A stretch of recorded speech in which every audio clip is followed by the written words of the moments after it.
Sir एक comment sir. SP north अभी इसके बारे में ना हाँ सर, अभी डेलीगेशन भी गोवा फोर्ट लेके आए थे आपके पास। जोशुआ भी आपसे मिलने के लिए आए थे। वो एक पैसे कर्सी पॉलिटिक्स। दूसरा ये है कि एसपी नॉर्थ सुलेमान सिद्दीकी के मैटर में अभी प्रेस नोट जानता है। नहीं सर, अभी गोवा फोर्ट का डेलीगेशन आया था आपके पास, उन्होंने क्या बोला? उन्होंने तो एक हमें क्या कहते हैं वो दिया है बेसिकली, जिसको कहते हैं सर आपका रिक्वेस्ट लेटर है।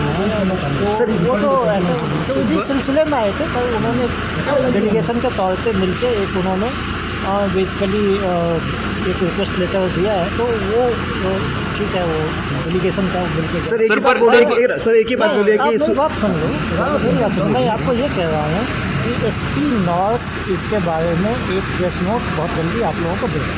एक बात इसमें सारी डिटेल आपको मिलेगी। सर आपने गन पॉइंट पे आपने किया तो वो सही बात है सर। और इवन उसने आरोप किया है कि इलेक्ट्रिक शॉक उसको दिया गया है करके। इसके बाद कुछ आप कहना चाहेंगे?